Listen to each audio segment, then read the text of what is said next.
Om Sahana Vavatu Sahano Bhunaktu Saha Vidyan Karavavahayi Tejasvinavadhitamastu ma vidvishavahayi.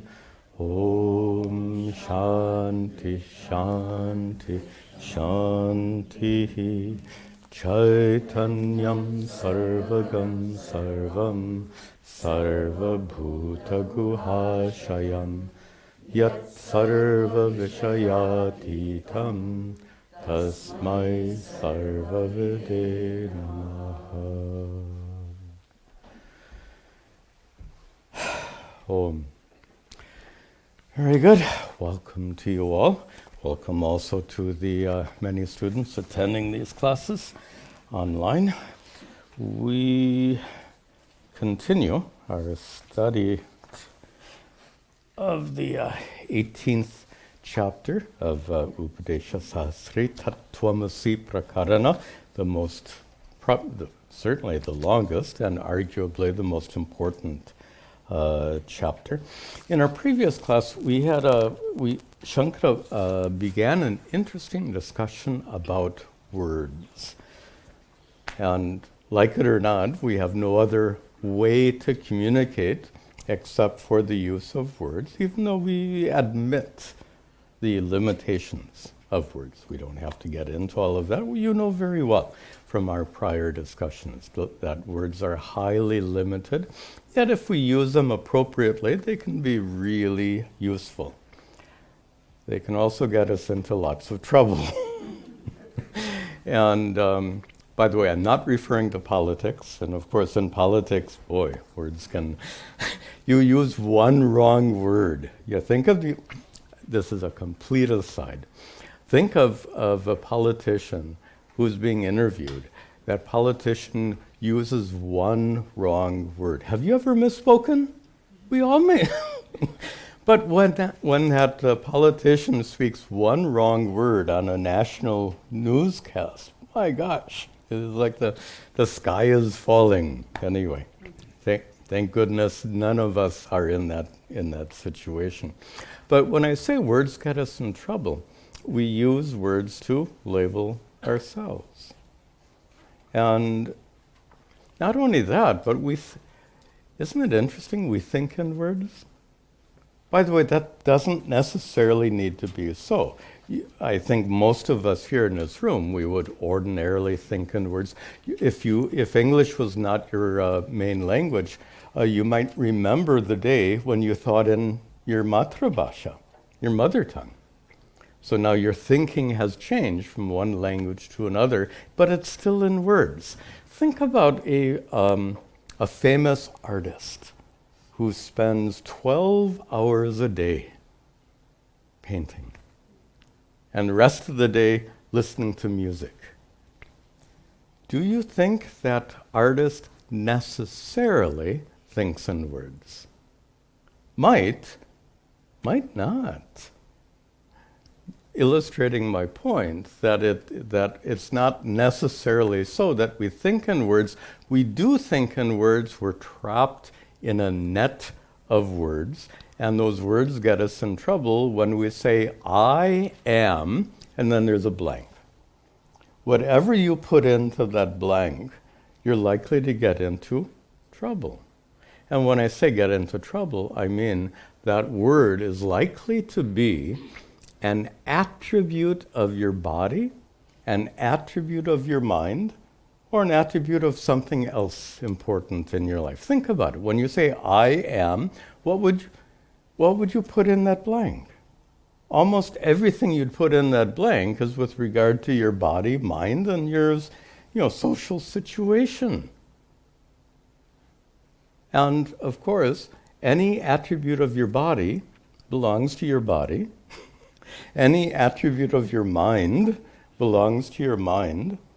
And any attribute of your social life, your role, let us call it role, any attribute of your role belongs to that role. What attribute belongs to you as pure consciousness, as sat-chit-ananda, atma? Isn't that interesting? None of those words. If you say I am male or female, body. If you say I am tired or bright, prana. If you say I am peaceful or agitated, mind. If you say I am happy or sad, emotions. If you say I am a doctor or engineer, role. If you say I am a mother or father, role. What other kinds of words do you tend to put in there? That briefly summarizes most of the ways that we fill in that blank. I am, fill in the blank. What would it be like if the first, when you're asked, who are you? Suppose the first thought that came into your mind, I am unchanging consciousness. What would that be like? That would be remarkable. It doesn't mean that that there's no body or mind or role. Those continue to exist. But if your primary sense of identification was I am sat-chit-ananda Atma, this is worth striving for enlightenment. Okay, with that introduction, we can pick up the thread. Nahyajat yadi man kaschata, nahyajat yadi man kaschata, artha shabdair nirupyate, artha shabdair nirupyate, atma bhaso yatha hankrita, atma bhaso yato hankrita, yato, right. Atma shabdais tatochyate, atma shabdais tatochyate. Na, skip ahead, kashchit, drop down, artaha. Those three words have to be connected. Na kashchit artaha. Na artaha, no thing. Na kashchit artaha, no thing whatsoever. Nothing. That's all it means. Na kashchit artaha, nothing. Nothing whatsoever, which is a jatyadi man. Jati, this is a carryover from last week. We said that in ancient times, one of the first ways you would fill in that blank is I am a brahmana, I am a kshatriya, etc. In ancient times. Today we won't do that, but that is when Shankara is writing from that perspective. So he's talking about jati. So, but a jatyadi man, that which has no jati, which is atma, right? The one who's born has jati. Isn't that what jati means? Anyway, is the circumstances of your birth, the family in which you've been born. So, Atma is born. Then jati doesn't apply. In fact, as we just said, all the words that we're likely to fill in that blank with describe, they're attributes describing the body and mind and your role in the world. So then what's left for Atma? So if Atma has no attributes, how will you describe it? So where am I here? He says nothing at all. Nothing that has no attributes, shabdaihi nirupyate, can be described with words. There's a small exception, but we'll come to that in just a moment. So let's have fun with this. Suppose this pot had no shape. So shape is an attribute, right? So let's remove all the attributes from this pot. Suppose it had no shape. Suppose it had no size. Suppose it had no color, no shape, no form. And I ask you, please describe the pot in my hand. The pot that has no shape or size or color is this pot. How will you describe this pot? You get the point. Anything that has attributes can be described with words. We have lots of words. But that which has no attributes cannot be described with words. And the small exception is to say it has no attributes, which is really not a description of what it is, but rather what it's not. So strictly speaking, attributeless is not an attribute. Does that make sense? Okay. So that's my the slight exception, if you want to call this pot, oh, Swamiji, that pot is attributeless. That's stretching things a little bit to say that it has the attribute of attributelessness. Okay, a little bit of logic there. So then, coming back to Atma, Atma has no attributes, so how will you describe it? Now, there's a common problem here. A lot of people say, wait a minute, Atma is sat-chit-ananda, right? Aren't those attributes? Some of you are shaking your heads. You remember a very important discussion. The difference between an attribute, in Sanskrit, visheshana, adjective, and that which is, boy, the technical term, swarupa lakshana, a word that indicates the essence of something. So we have a difference between words that indicate attributes, which are adjectives, and words that indicate the essence of something. That sounds very philosophical. It's not that complicated. Here's how it works. An attribute is something that can change, but the object still exists. So this pot could be bigger, it would still exist. Could be smaller, it would still be is. It could be square. I don't know if you couldn't make it on one of those wheels, but there could be such a thing as a square pot. So it could be different in shape, it could be different in size, it could be blue in color or anything else. But whatever attribute you change, it's still a pot. Now, let's start with Atma and start playing with the attributes. So attributes in quotation marks, they're not attributes. So let's consider, how about an Atma that's not Sat? Most of the times we say Atma is Sat. If Sat is an attribute, then there should be such a thing as an Atma that's not Sat. An Atma that's not existent? That doesn't make sense.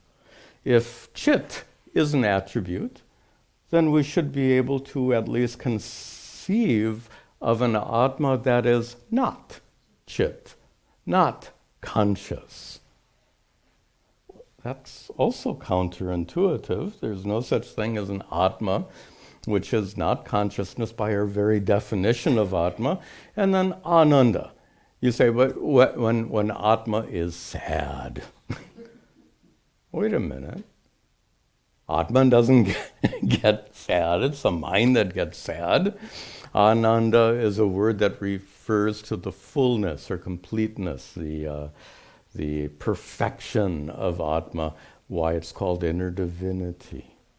That word Ananda. Hence, is there such a thing that an Atma, which is, how about this? An Atma which is not divine. The Atma of Adolf Hitler was not divine. Huh? His mind was messed up, but you can't attribute that to the Atma.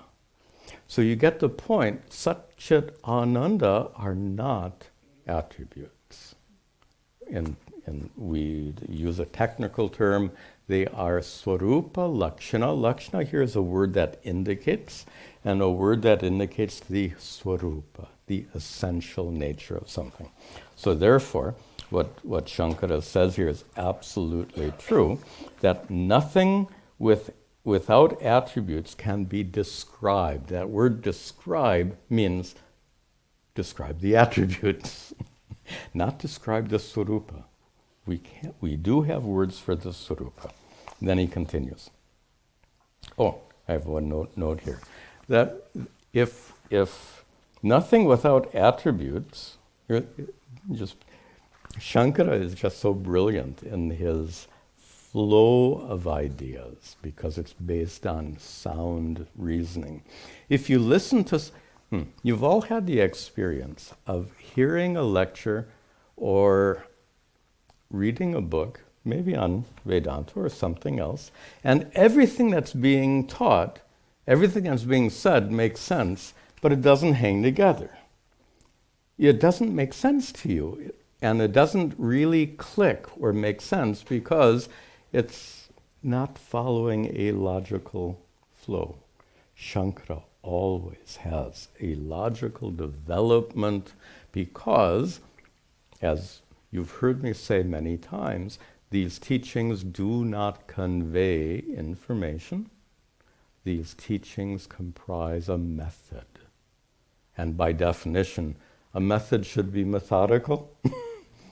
Step, step, step, step. Okay, enough said. So here, and the reason I'm saying that is, here's what did they say? A method to the madness. Shankara doesn't have madness, but there's some kind of expression like that. There's a method to his madness. Anyway, his method here is to help you arrive at this conclusion. If words apply to something that has attributes, then words only apply to anatma. Words can only describe that which is not Atma. How will you describe Atma? Is it necessary? How about this? If you're eating a juicy piece of fruit, like a peach, and I ask you, please describe what it tastes like, you're not going to be but it's difficult to even begin. Is it necessary? Because if I've had the same experience, then you don't need to describe it to me. It won't help to describe it to me. It's impossible anyway to fully describe it to me. And what I'm leading to is this. Is it necessary to describe Atma? Considering the fact that Atma is present in your experience, here and now, making that experience known to you. I like to use the word knownness. The knownness of this experience is Atma. Is that knownness heavy or light? Is that knownness happy or sad? So those adjectives belong to that which is known. They don't belong to that knownness. So if it's already present in your experience, and that's my point about the fruit, for that which is already present in your experience, is it even necessary to try to define it with adjectives? It's completely unnecessary. Okay, enough said. Now, second half. And here we go into the next topic. Actually, still talking about words here. Atma-vichara, because atma-abhasaha ahankrit. Ahankrit means ahankara, ego. And please let us be very, very precise in our use of the word ahankara or ego. There are so many cases where spiritual teachers and students who use that word ego without really defining it clearly, and it can mean other things in other contexts. When we use the word ahankara or ego, we have a very precise definition. When you say, I am, that thought is the ego. That's it. A sense of identity. The sense of I am. Please note that I am belongs to the mind. The statement. Can Atma say I am? Does Atma need to say I am? No. So this thought, I am, is a thought. First of all, it belongs to the mind. It is a thought, you've heard me say this before, a thought masquerading as the true self. The thought that says, I am me. I am a conscious being. A thought is not a conscious being. A thought is a thought. But this thought says, I am me, and who am I? I am this, I am that. All the adjectives come in at this point. So our definition of ahankara is a particular mental event that indicates your sense of individuality. Not indicates, is. It's a mental event that gives you, better language, a mental event that creates the experience of being an individual person. I've never used that exact definition before. That's good. It's a mental event that creates the experience of being an individual person. Notice the ahankara is gone in deep sleep. You don't feel like an individual person in deep sleep. If you meditate very deeply or get absorbed, the ahankara goes away. And in those moments of absorption, you don't feel like an individual person.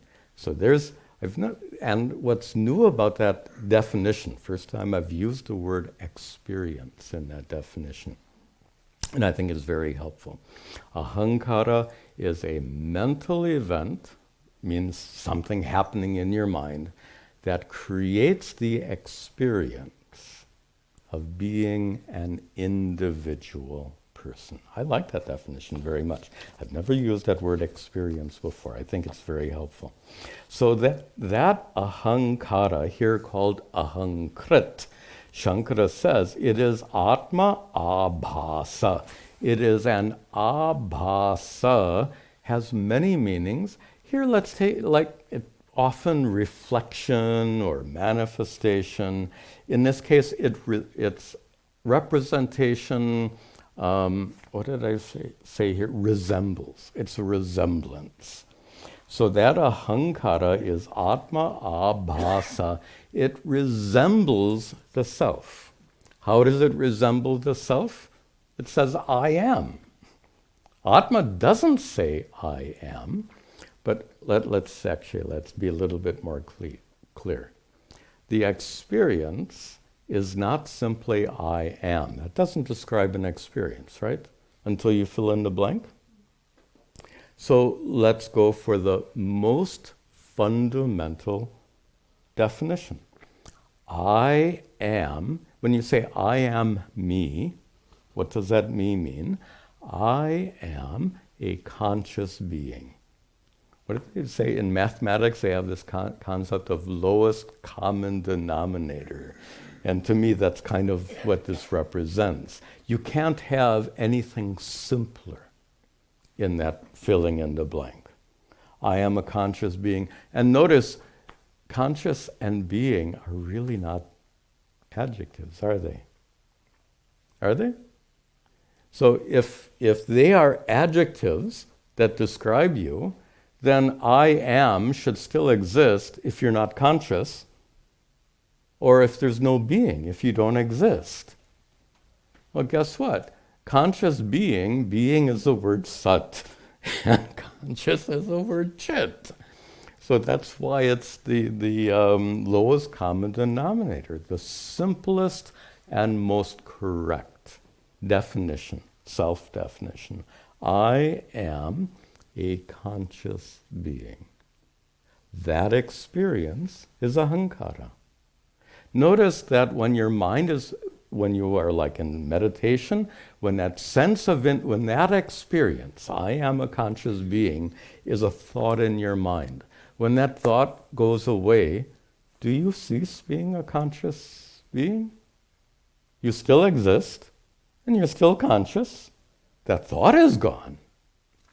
The thought, I am a, this is a little subtle, but I know you can get this.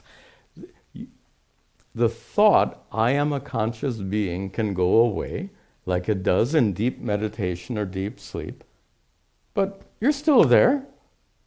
You're still conscious. In deep sleep, you're conscious of how quiet your mind is. So, this then defines ahankara. Shankara uses this word atma-abhasa, a reflection or resemblance of atma. And he says that for that ahankara, tata, in the second, last line, tata ch18, for this reason, yataha, because ahankara resembles atma, tata, for this reason, ch18, it is described atma shabdaihi with the word atma, which is to say that the ahankara is labeled atma. Atma here, not in the technical sense. Now we have a little grammar problem here. This atma doesn't mean sat-chit-ananda atma. This atma simply means me, I. So ahankara gets called atma, oneself. That's a better word. Ahankara is called oneself because it resembles atma. And let me give you a really clear illustration of that. Ahankara is called atma because it resembles atma.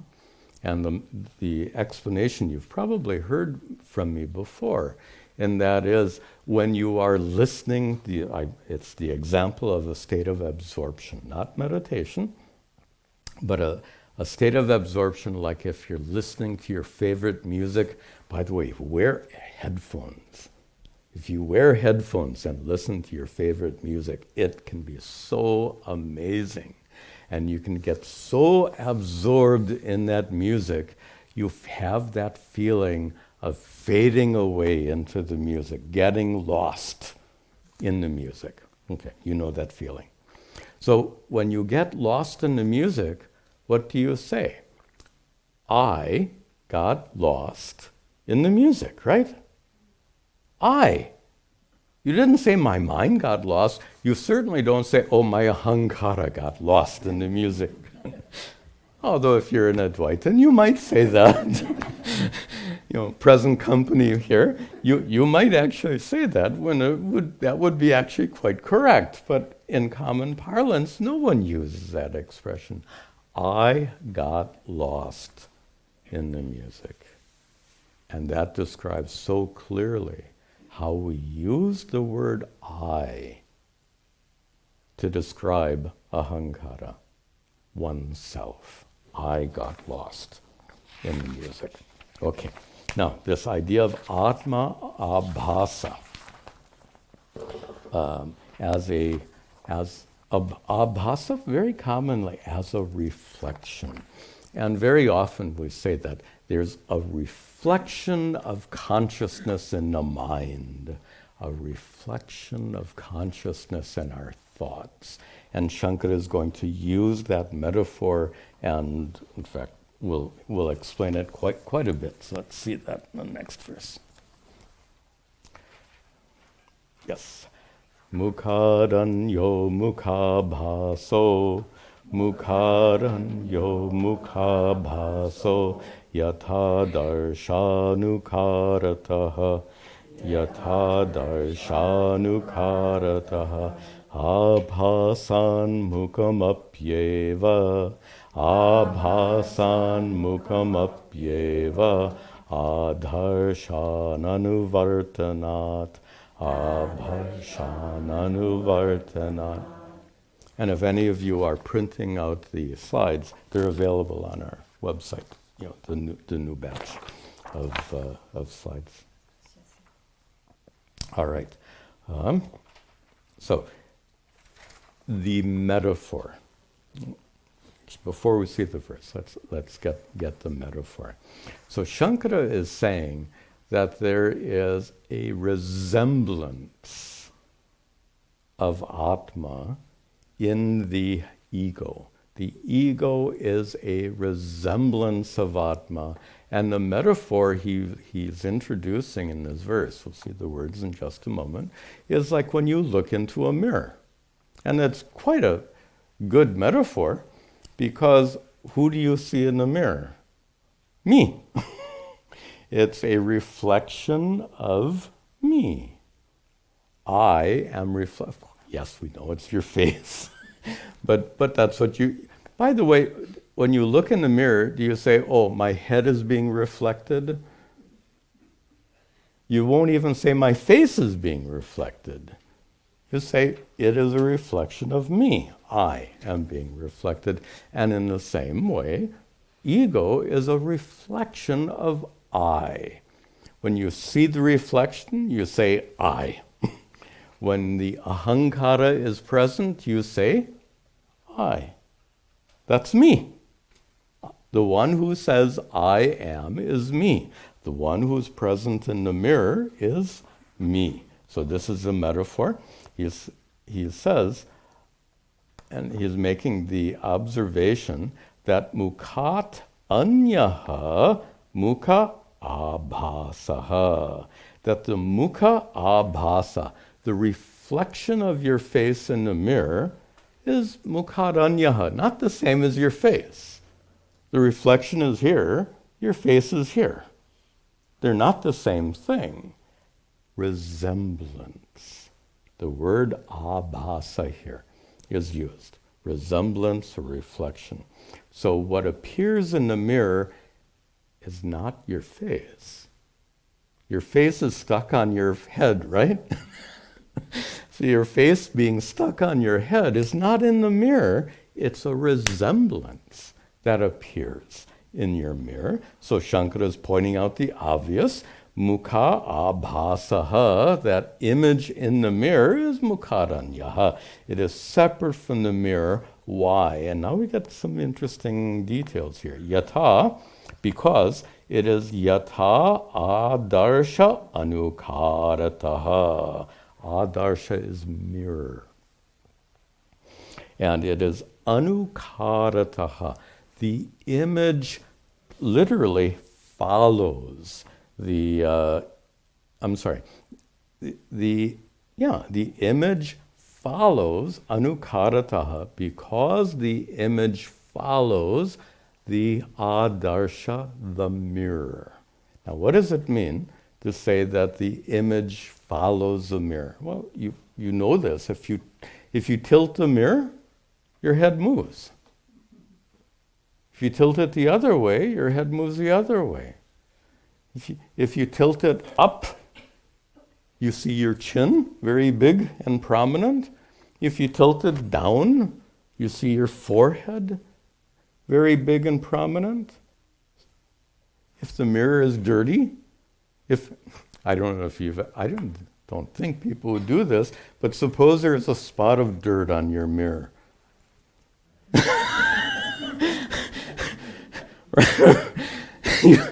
You think you have a new pimple on your face or something. That's what this word means, anukarataha, because the reflection follows the mirror. That's literally what it means, but you can see it's a fairly complex phenomenon, isn't it? The image is very much affected by the nature of the mirror. And certainly, If you remove the mirror, what happens to the reflection? Gone. Chale ho gaya. And it went away. What happened to your face? It's still there, stuck onto the front of your head, which is a good thing. So, the translation here makes it very simple. It says that the reflection depends on the mirror. Okay, now we've got the metaphor very clear in our minds. Let's examine the darshtanta. Drishtanta is a metaphor. Darshtanta is what's being represented. The mirror obviously is your mind. And here, Atma is being reflected in your mind. The image in the mirror represents ahankara, the particular mental event that's masquerading as I. So look at this. Your face represents your true self. Atma, let's just say consciousness. So your face represents consciousness. That face is reflected in the mirror. Consciousness is as though reflected in the mind. Please note those words, as though. I'm going to come back to that. Don't think that your mind is something shiny that reflects consciousness. It's a metaphor. All right. So face represents consciousness. Mind represents the mirror. And the image of your face represents ahankara. Metaphor is clear? So with that in mind, this is probably not the time to use that expression. All right. With this metaphor, we can understand very clearly. If you take away the mirror, what happens to your face? Nothing. Take away the mind, what happens to consciousness? Nothing. Hold the mirror in such a way where your face isn't reflected. How does it affect the face? Not at all. We're talking about when the ahankara goes away, as in a time of reflection or time of absorption, like samadhi or deep sleep. So the presence of the mirror will determine whether or not the ahankara represents the image. So the feeling of I-ness is like the reflection of your face. And this is really important. Are you with me so far? This is such an important metaphor. So the presence or absence of the face represents, the presence or absence of the reflection of your face represents the presence or absence of ahankara. We've gone through that. Ahankara can be present, ahankara need not be present. Now it gets much more interesting. Shankara said, we didn't say, Shankara said that the reflection is anukara. The reflection not just depends on the mirror, but anukara also goes further and means resembles something in the mirror. So here's the point. The mirror represents your mind. Suppose there's sadness in the mind. Sadness, let's a mirror-tinted gray. You look at your face in a gray tint. Excuse me.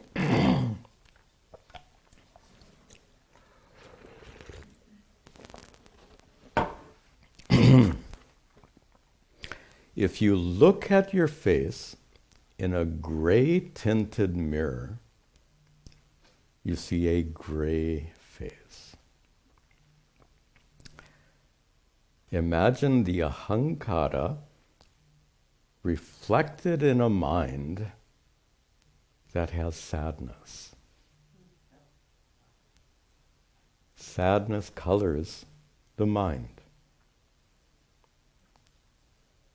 So when ahankara, when your face is reflected in a gray tinted mind, yeah, I'm getting confused with this metaphor. I hope you're doing better than me. Okay. When your face is reflected in a gray tinted mirror, you say, I am gray. When atma is reflected, remember, reflected atma means ahankara. When atma is reflected in a sad mind, you say, I am sad. You see, I am gray, I am sad. How about a rose-tinted mirror? Much nicer than gray. So you see your face reflected in that rose-tinted mirror. You say, I look rosy. I don't know what else to say. I look rosy today. Good. When ahankara is manifest, reflected in a mind which is happy, I am happy. This is where that fill in the blank happens. And that is, the ahankara is in the mind is reflecting consciousness, and just as the mirror affects the nature of the reflection, the mind affects the nature of reflected consciousness. Reflected consciousness, if you remember from prior discussions, just experience. It's a very abstract idea until you realize it's just experience. Your experience is conditioned by the mind. When you look in the mirror, the image is conditioned by the mirror. Your experience is conditioned by your mind. When sadness is present in your mind, whatever you experience will be tainted by that sadness. By the way, when you feel sad, do you only feel sad? You don't feel anything else? Suppose you're sad right now. Don't you experience me? My point is that if you're sad right now, sadness will condition your experience of me. You are a sad person observing me. If you're happy, the happiness in your mind will condition this experience of seeing me. I am a happy person seeing the Swami. The point here is the nature of the mind, the nature of the mirror affects the reflection, the reflected face. This is Shankara's. This is why this is not considered an introductory text. Look what he's saying here. The nature of the mirror affects your reflected face. The nature of your mind affects your sense of individuality. Now I need to say that again. The nature of the mirror affects your reflected face. The nature of your mind affects how you feel about yourself, your sense of individuality, ego, ahankara. Ahankara is a reflection, and as a reflection, ahankara picks up the nature of the mind. Just like the reflected face picks up the nature of the mirror, ahankara, reflected consciousness, picks up the nature of the mind. I hope I didn't mix my metaphor right there. If I did, I'll do it again. Just as the reflected face I didn't. If the reflected face picks up the nature of the mirror, the reflection of consciousness, ego, ahankara, picks up the nature of the mind. Therefore, if the mind is happy, I am happy. If the mind is sad, I am sad. Whew, pretty sophisticated teachings. And how accurate in describing. Where else do you see a description of how you experience yourself? This is Shankara's brilliance. Really, this is brilliant. Okay, then, second half. Abhasat mukham api eva. Now he's giving the flip side. First time he says that the mukha abhasa, the reflection in the face, is the reflection of your face, is different than your face. Now he's saying the other way around. He's saying that mukham, the face, is abhasa, different than the reflection. You're just flipping it around. The image in the mirror is not your face. Your face is not the image in the mirror. He's just flipped the words around in the third line.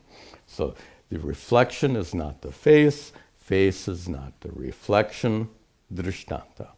What does that mean in the darshtanta? Ahankara is not consciousness. Consciousness is not ahankara. That's all he's saying. Okay, but now why? He's making an important point, that consciousness is not ahankara because adarsha anuvartanat. You have to break the words apart properly. Don't think if you break it up, adarshan anuvartanat doesn't make any sense whatsoever. Adarsha anuvartanat. The consciousness doesn't, well actually let's stay with the drishtanta. The face in the mirror depends on the mirror. The face stuck on your head doesn't depend on the mirror. That's what he's saying here. Adarsha anuvartanat. The face stuck on your head doesn't depend on your mirror. And in the darshtanta, consciousness doesn't depend on the mind. Remember, the mind, mirror represents the mind. Consciousness doesn't depend on the mind. In deep sleep, we've been through this so many times, I won't elaborate on it. In deep sleep, you are 100% conscious. 100%. There's nothing to be conscious of. I've explained, eyes open in a perfectly dark room. You see perfectly well. Okay, enough said. So here, okay, let's see. I'm making some choices on what we want to include or exclude. I think we're going to exclude some. Okay, this I want to include. I scribble on this and about things that I want to include. Just before we go on, please note that this reflection, consciousness is reflected in your mind like a face is reflected in the mirror. Please note, it is just a metaphor. In the end, we have to let go of all metaphors. Not only is it a metaphor, it's not even our best metaphor. This is called some of you know this terminology. This is called pratibimba vada. It is one of our main teaching methodologies. It is based on this metaphor, a metaphor we use a lot, but we have an even better metaphor, which we're not going to discuss right now because it's not our topic, but just to let you know, we have a better metaphor than this mirror reflecting. And that is to say, instead of saying that experience is reflected consciousness, we say experience is conditioned consciousness, like the space in this pot is conditioned by the pot, we say that your mind is like the pot, not like a mirror. Your mind, you're going to say, but Swamiji, which one is right? Let me finish my point here. So your mind is like a pot that conditions all pervasive space. So like the pot conditions all pervasive space, your mind conditions all pervasive consciousness. I'm not going to say anything further, but now you're going to say, but Swamiji, is mind more like a mirror or is mind more like a pot? And the correct answer is neither. These are metaphors. Consciousness is not a metaphor. Mind is not a metaphor. We're using metaphors to describe these relationships. So don't lose sight of the fact that they're a metaphor. And further, this pratibimba vada is a metaphor we're happy to let go of and use another metaphor that's even more effective, which we're not going to talk about right now. Okay, let's see the next verse. Yeah. Aham krityatma nirbhaso, aham krityatma nirbhaso, mukha bhasa varishyate, mukha bhasa varishyate, mukhavat stitahatmanyo, mukhavat stitahatmanyo, aviviktau, aviviktau tata, viktau tau tatai, aviviktau tau tatai vacha. 9. Aviviktau tau tatai vacha. He's got a 9-syllable line. He's breaking the rules. -1 for Shankaracharya. Aviviktau tau tatai vacha. 9. Right. That's why I got stuck in the chanting, because it doesn't follow the meter perfectly. So, not that Shankara didn't make a mistake. What's more important, being clear or being metrically correct? This is Shankara. Okay, here he says that atma-nirbhasaha, the reflection of consciousness, atma here, consciousness, the reflection of consciousness, ahankriti, in the ahankara, is mukha abhasavat, is like the reflection of the face. Ishyate, this is our point of view, this is what we want to say here, that the reflection of the face represents atma-nirbhasa, the reflection of consciousness, ahankriti, in the ahankara. Again, ahankara, a thought masquerading as I. Of all the thoughts you have, there's only one that says I am, and fill in the blank. That's a very significant thought, which is why we single it out for investigation. That thought is ahankara. That thought is the thought that can lead to suffering. An examination of that thought can free you from suffering. So Shankara is making it very clear here. That particular thought is a reflection of consciousness due to the presence of your mind, reflected in the mind. Mind also has to be present. And he reiterates here, mukhavat stitaha atma anyaha. And mukhavat, like a face, atma anyaha. The reflection, consciousness is anyaha. Consciousness is other than that reflection because it is stitaha. So far he's just reiterating what we just saw in a prior verse. that consciousness is sthitaha, it remains. You get rid of the mirror, the face stuck on your head remains.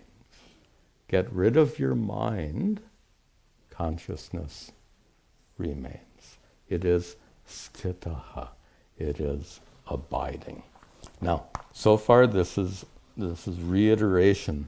The new idea comes here at the end. He says, he's making a distinction. Check the time. This could be 1 hour to explain this last line. We'll give you the 5-minute version. So first of all, he's making a division here between reflection and face. The reflected face and the face. Philosophically, this is a little tricky. Can you, staying with the drishtanta, can you point out the face and say, that's not me? It's a little tricky to say that, right? So it's a little bit more than a resemblance. How about if there's a painting of me? Not quite the same, right? No matter how skillfully done is that painting, you probably will say it's a painting of me. You won't say you could say it's me, but it would be more likely you'll say it's a painting of me. But that reflection, you might say that's me. So this is just a little bit of the philosophical background to suggest that at one level there's a division, but from another point of view, are there really two? And here, after all, we have to resolve this division. This is Advaita Vedanta, right? So Shankara has created a division here. Atma is different from Atma Nirbhasa. Consciousness is different from consciousness reflected in your mind as ahankara. Then how do we resolve that difference? Well, actually, he just says. He says, Tao, those two, Atma and Atma Nirbhasa, consciousness and the reflection of consciousness in your mind, tata eva, are actually aviviktao, are actually non-separate. So here, Shankara, before leaving, by the way, he's going to change the topic. So before leaving this topic, he wants to remind you, first of all, that this is only a metaphor, as I reminded you in a prior verse. So in a metaphor, we can say there's one face and there's one reflection, duality.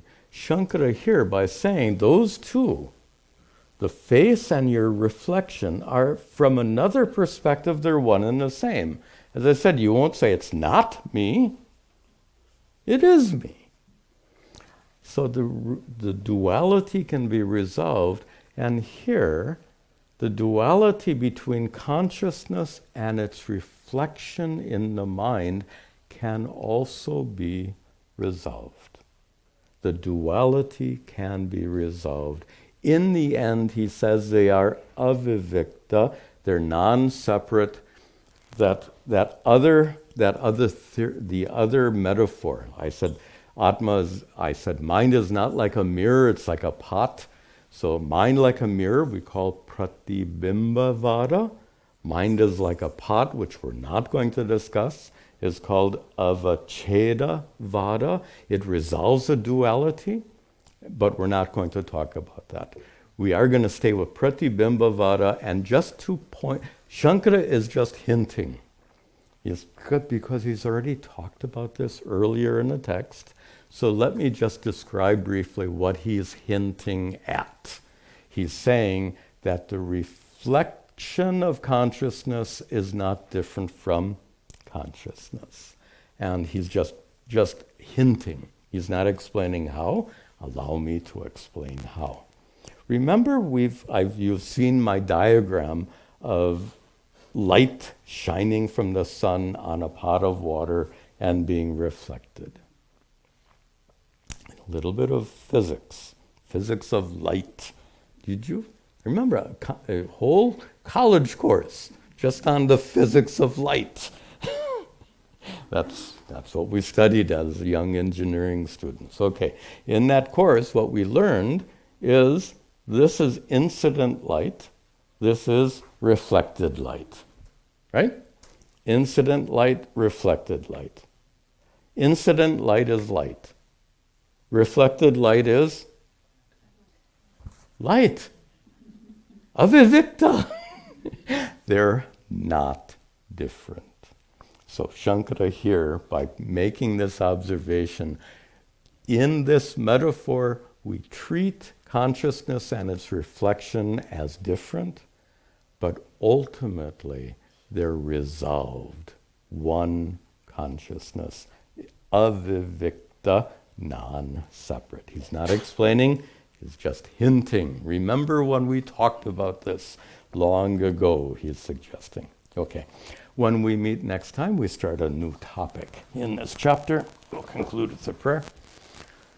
Om Sarve Bhavantu Sukhinaha Sarve Santu Niramayaha Sarve Bhadrani Pashyantu Ma Kaschid Dukkha Bhag Bhavet Asato Ma Sadgamaya Tamaso Ma Jyotirgamaya Mrityorma Amritangamaya Om Shanti Shanti Shanti Om Tat Sat.